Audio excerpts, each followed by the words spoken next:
এরকম অত্যাচার করছে, তার লেগে আমরা গ্রাম ছেড়ে পালাচ্ছি। গ্রাম ছেড়ে পালাচ্ছি এই জন্য যে আমরাকে এরকম করে আমরাকে সব উঠিয়ে নিয়েছে বাড়ি থেকে, বাড়ি ঘর ভেঙে দিয়েছে, শোকেস মোকেস সব ভেঙে দিয়েছে, গহনা গুড়িয়ে টাকা পয়সা সব নিয়ে নিয়েছে রেতে। বিএসএফ এর আইছিল রেতে দিয়ে তার লেগে আমরা গ্রাম ছেড়ে বাড়ি ছেড়ে পালাই কে আমরাকে মেরে টেরে দিবে। আসসালামু আলাইকুম, আবার নতুন একটা ভিডিও নিয়ে আসলাম। তো দেখতে থাকুন ভিডিওটি। ভিডিওর শুরুতে কিছু আংশিক অংশ দেখালাম, বিস্তারিত দেখতে থাকুন। আর আমার চ্যানেলে নতুন হলে দয়া করে চ্যানেলটি সাবস্ক্রাইব করে দিয়ে পাশে থাকবেন। তা আমি আর কথা বাড়াবো না, দেখতে থাকুন ভিডিওটি। এরকম অত্যাচার করছে, তার লেগে আমরা গ্রাম ছেড়ে পালাচ্ছি। গ্রাম ছেড়ে পালাচ্ছি এই জন্য যে আমরাকে এরকম করে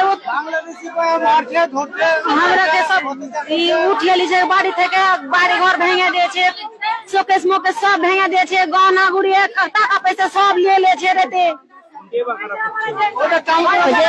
বিএসএফ এর আইছিল রেতে দিয়ে তার লেগে আমরা গ্রাম ছেড়ে বাড়ি ছেড়ে পালাই কে আমরাকে মেরে টেরে দিবে। হারাইছি শামসুনাহার বাড়ি তো হসপিটাল পশ্চিমে 11 নম্বর কামাত দুলিয়ান কামাত।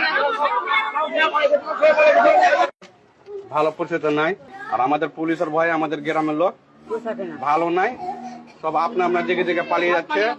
আমরা আতঙ্ক হয়ে গেছে, আমাদের ভাত পানি আমরা কেউ কিছু খাচ্ছি না। বাচ্চা ছেলেগুলো কান্না করছে, বলছে কি আমরা থাকতে পারি না। আমরা পুলিশ আর আমাদের সবিতার আমাদের দরকার, কেন আমরা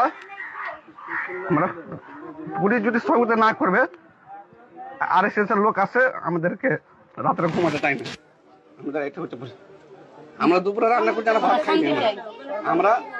আমরা মমতা বন্দ্যোপাধ্যায়ের কাছে আমরা চাইছি কি এখানে একটা ক্যাম্প করলে ভালো হয়, আমাদের ভালো যেন হয়। আমরা আতঙ্ক হয়ে আছি, অনেক লোক 50,000-এর বেশি লোক আমাদের গ্রাম ছাড়া হয়ে গেছে। 12 নম্বর ওয়ার্ডও অনেক লোক ভয়ে পালিয়ে গেছে। 11 নম্বরের লোক এখন পালাতে লেগেছে। আমার নাম ঈশা শেখ। ধন্যবাদ ভিডিওটি দেখার জন্য।